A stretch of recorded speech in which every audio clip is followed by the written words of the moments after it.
Salah seorang prajurit SS yang paling terkenal dan menjadi kebanggaan Hitler justru berasal dari keluarga petani yang cinta damai, yakni Michael Wittmann. Wittmann dilahirkan pada 22 April tahun 1914 di Vogeltal. Masa remajanya dihabiskan membantu keluarganya bertani dan terbiasa kerja keras.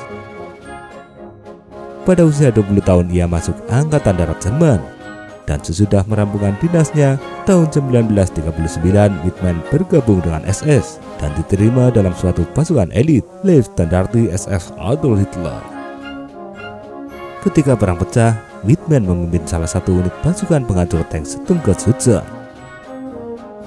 Dengan cepat Wittmann terkenal namanya karena kecerdasan dan kepala dinginnya dalam segala kondisi pertempuran. Karena itulah ia kemudian dididik sebagai perwira, lulus dan berpangkat SS Untersturmführer. Setelah itu, Wittmann pindah ke detasemen tank berat andalan Nazi, armada tank Tiger yang baru dibentuk. Ketika Wittmann terlibat perang tank terbesar di Kursk, Rusia pada tahun 1942, dalam satu hari berhasil menghancurkan 8 tank dan 7 meriam Soviet. Pada akhir pertempuran di Kursk, ia tercatat melumpuhkan 38 tank dan 28 pucuk meriam musuh.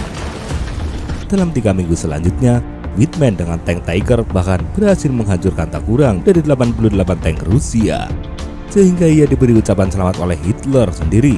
Pangkatnya dinaikkan menjadi SS Obersturmführer.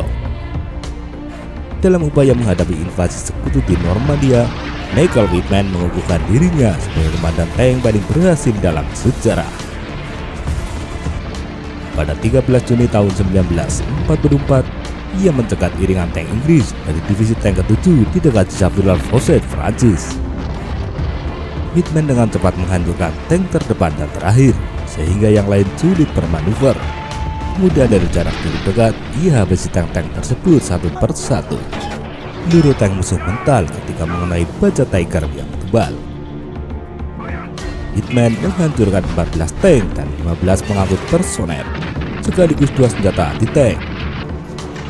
Tank Wittmann baru mundur setelah terkena senjata anti-tank musuh. Pada tahun itu skor yang berhasil diraihnya adalah total menghancurkan 138 tank dan 132 pucuk meriam musuh. Wittmann menjadi selebriti hingga kemudian dijadikan bahan propaganda Nazi.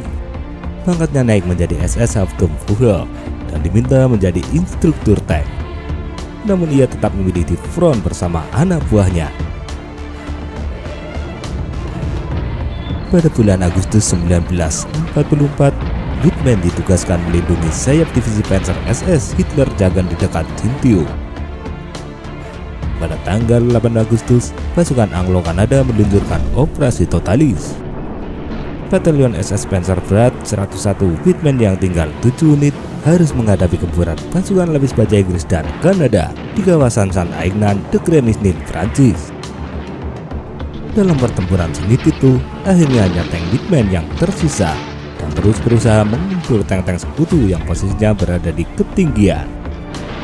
Pasukan tank Inggris dan Kanada sebenarnya kesulitan untuk menghancurkan tank Tiger Wittmann. Akhirnya pasukan Inggris Kanada meluncurkan drum-drum bahan bakar ke posisi tank Wittmann sambil ditembak.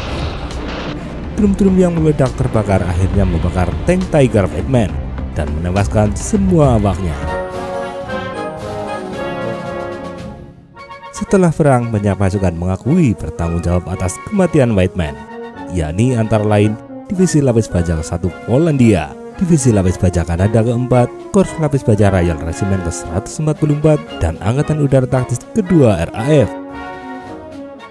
Mayat Wittmann dan para awak tank Tiger sempat dimakamkan tanpa nama. Namun pada tahun 1983, pemerintah Jerman melakukan penggantian dan memindahkan jasad Wittmann bersama anak buahnya ke taman makam pasukan Nazi Jerman di Perancis. Walau telah meninggal dunia pada 8 Agustus 1944, namun ada saja kelakuan orang jahil yang mencuri batu nisan makam Michael Wittmann yang berada di pemakaman La Chambre, Prancis.